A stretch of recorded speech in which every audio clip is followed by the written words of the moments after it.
ಕುಡಿಯೋ ನೀರಿನ ಸಮಸ್ಯೆ ಜಾಸ್ತಿ, ಕುಡಿಯೋ ನೀರಿಂದು, ರೋಡ್ದು, ಇನ್ನು ಕೆಲವು ಅವ್ರದ್ದು ಆಸ್ತಿಗಳದ್ದು ಸಮಸ್ಯೆ ಇರುತ್ತೆ. ಕೆಲವು ಬೋರ್ವೆಲ್ ಆಗಿಲ್ಲ, ನಮ್ಮ ಕಡೆ ಬೋರ್ವೆಲ್ ಆಗಿಲ್ಲ ಅದು ಹೇಳ್ತಾರೆ.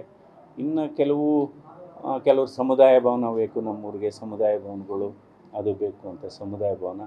ಇನ್ನು ಕೆಲವು ಶಾಲೆಗಳು ಇದು ಕಾಂಪೌಂಡ್ಗಳು ಶಿಥಿಲವಾಗಿದೆ, ಕಾಂಪೌಂಡೇ ಇಲ್ಲ, ಅಥವಾ ಇನ್ನು ಕೆಲವು ಶಾಲೆಗಳು ಸರಿ ಇಲ್ಲ, ಹಾಗೆ ಹೀಗೆ ಅಂತ ಹೇಳ್ತಾರೆ. ಇನ್ನು ಜಾಸ್ತಿ ಹೇಳೋದು ಅಂದರೆ ಆಸ್ಪತ್ರೆಗಳಲ್ಲಿ ಡಾಕ್ಟ್ರುಗಳಿಲ್ಲ ಅಂತ. ಸುಮಾರು ಆಸ್ಪತ್ರೆಗಳಲ್ಲಿ ಡಾಕ್ಟ್ರುಗಳಿಲ್ಲ. ಆಮೇಲೆ ಕೆಲವು ಶಾಲೆಗಳಲ್ಲಿ ಶಿಕ್ಷಕರಿಲ್ಲ, ಸೊ ಅದ್ರ ಕೊರತೆ ತುಂಬ ಜಾಸ್ತಿ ಹೇಳ್ತಾರೆ. ಆಮೇಲೆ ಇನ್ನು ಕೆಲವು ಕೆರೆ ದುರಸ್ತಿ ಆಗಬೇಕು, ಕೆರೆ ದುರಸ್ತಿ ಅದಾಗಿಲ್ಲ, ಜಾಸ್ತಿ ಇದೇನೆ. ಒಂದು ರೋಡು, ಇನ್ನೊಂದು ಕುಡಿಯೋ ನೀರು, ಇನ್ನೊಂದು ಶಾಲೆಗಳದು, ಇನ್ನೊಂದು ವೈದ್ಯರುಗಳು ಮತ್ತು ಶಿಕ್ಷಕರ ಕೊರತೆ, ಇದು ಜಾಸ್ತಿ ಹೇಳ್ತಾರೆ. ಇನ್ನು ಕೆಲವು ಸಮುದಾಯ ಭವನ ಬೇಕು, ಅದ್ರ ಬಗ್ಗೆ ಜಾಸ್ತಿ ಈ ರೀತಿ ಹೇಳ್ತಾರೆ. ಇನ್ನು ಕೆಲವು ಅವರ ವೈಯಕ್ತಿಕವಾದಂಥ ಸಮಸ್ಯೆಗಳು ಇರುತ್ತೆ. ಆಮೇಲೆ ಜಾಸ್ತಿ ನಮ್ಮ ಜಮೀನಿಗೆ ದಾರಿ ಬಿಡ್ತಾ ಇಲ್ಲ, ರೋಡ್ ಬಿಡ್ತಾ ಇಲ್ಲ, ಆ ಥರದ ಸಮಸ್ಯೆಗಳು ಜಾಸ್ತಿ.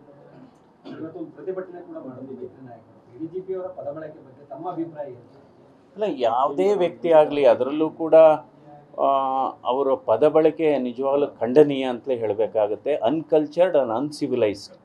ಯಾಕೆಂದರೆ ಇವಾಗ ಅವರು ಆ ಉಲ್ಲೇಖ ಯಾವುದು ಬರ್ನಾಡ್ದು ಹೇಳ್ತಾರಲ್ಲ, ಅಲ್ಲೇನು ಹೇಳ್ತಾರೆ, ಇಂಗ್ಲೀಷಲ್ಲೇ ಲೆಟ್ರಲ್ಲಿ ಏನು ಹೇಳ್ತಾರೆ, ಕುಮಾರಸ್ವಾಮಿಯವರು ಅಕ್ಯೂಸ್ಡ್ ಅಂತ ಹೇಳ್ತಾರೆ.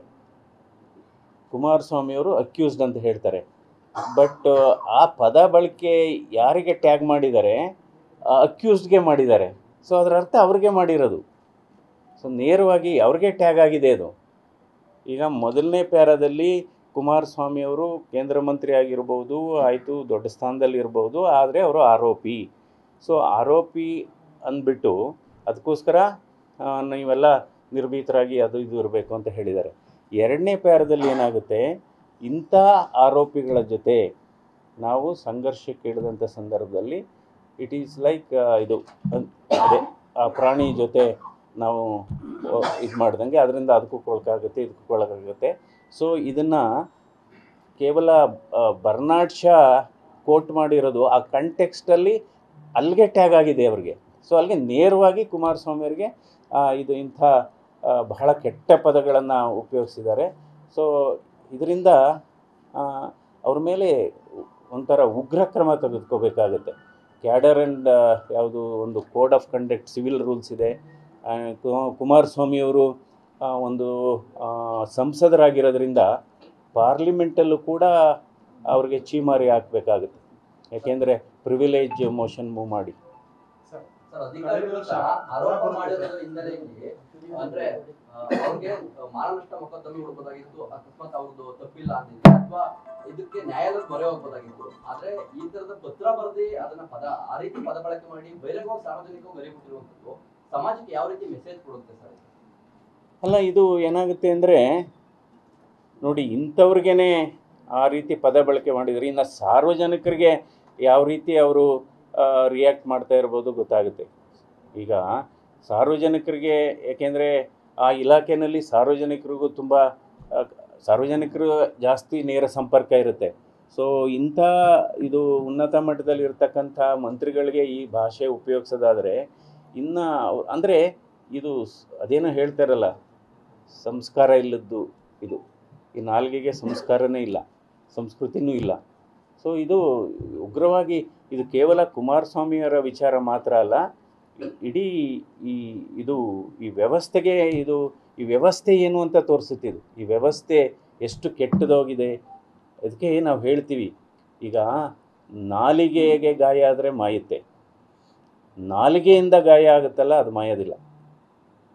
ಇದು ನಿಜವಾಗ್ಲೂ ಇದನ್ನು ನಾವು ಯಾವುದು ಕಂಡೆಮ್ ಮಾಡಬೇಕಿದು. ಇದು ಪ್ರತಿಯೊಬ್ಬರು ಇದು ಅನಾಗರಿಕ. ಅದಕ್ಕೆ ಹೇಳ್ತೀವಿ ನೋಡಿ, ಇಂಥ ನಡವಳಿಕೆ ಇದ್ದರೆ ಅವ್ರನ್ನ ಅನಕ್ಷರಸ್ಥರು ಅನ್ಬೇಕಾಗುತ್ತೆ. ಪದವಿಗಳಿರ್ಬೋದು, ಅವ್ರ ಹತ್ರ ಪ್ರಶಸ್ತಿಗಳು ಬಂದಿರ್ಬೋದು, ಇಂಥ ಕಲ್ಚರು ಇಂಥ ಸಂಸ್ಕೃತಿ ಇದ್ದರೆ ಅವರು ಪದವೀಧರರಾದರೂ ಕೂಡ ಅವರನ್ನು ಅನಕ್ಷರಸ್ಥರು ಅಂತ ಹೇಳಬೇಕಾಗುತ್ತೆ. ಸರ್, ಕುಮಾರಸ್ವಾಮಿ ಅವರು 2 ಬಾರಿ ಮುಖ್ಯಮಂತ್ರಿಗಳಾಗಿದ್ದು, ಈಗ ಅಲ್ಲಿ ಕೇಂದ್ರ ಸಚಿವರಾಗಿದ್ದಾರೆ ಸರ್. ಅಂತ ಒಬ್ಬ ಪ್ರಭಾವಿ ವ್ಯಕ್ತಿ ಮೇಲೆ ಈ ರೀತಿ ಒಂದು ಪತ್ರವನ್ನು ಬಿಡುಗಡೆ ಮಾಡ್ತಾರೆ ಅಂದರೆ ಇವರಿಂದ ಯಾರಾದರೂ ಇದ್ದಾರಾ ಏನು ಸರ್? ಅದೇ ಸ್ವತಃ ಸರ್ಕಾರನೇ ಹಿಂದೆ ಇದೆ ಅಂತ ಹೇಳಿ ಹೇಳುವಂಥದ್ದು ಸರ್. ಅಲ್ಲ, ಅದನ್ನು ಕುಮಾರಸ್ವಾಮಿಯವರು ಉಲ್ಲೇಖ ಮಾಡಿದ್ದಾರೆ. ನನಗದ್ರ ಬಗ್ಗೆ ಮಾಹಿತಿ ಇಲ್ಲ. ಅಂದರೆ ಇಷ್ಟು ಕೆಟ್ಟ ಪದಗಳನ್ನು ಇದು ಯಾರಾದರೂ ಡ್ರಾಫ್ಟ್ ಮಾಡಿದಾರಾ, ಅದು ತನಿಖೆನಲ್ಲೇ ಗೊತ್ತಾಗಬೇಕು ಅನಿಸುತ್ತೆ. ಡೆಫಿನೆಟಾಗಿ ಇದು ಕ್ಯಾಡರ್ ರೂಲ್ಸಲ್ಲಿ ಎಲ್ಲ ಬರುತ್ತಿದ್ದು. ಬಟ್ ಡೆಫಿನೆಟ್ಲಿ ಪಾರ್ಲಿಮೆಂಟಲ್ಲಿ ಇವ್ರನ್ನ ಕರೆದು ಚೀಮಾರಿ ಹಾಕೋದಂತೂ ಹಾಕಲೇಬೇಕಾಗುತ್ತೆ. ಯಾಕೆಂದರೆ ಇದು ಬೇರೆಯವ್ರಿಗೆ ಒಂದು ಪಾಠ ಆಗಬೇಕಾಗುತ್ತೆ. ನ್ಯೂಸ್ ಫಸ್ಟ್ ನಿರ್ಭೀತಿಯಿಂದ ನಿಮ್ಮ ಪರವಾಗಿ.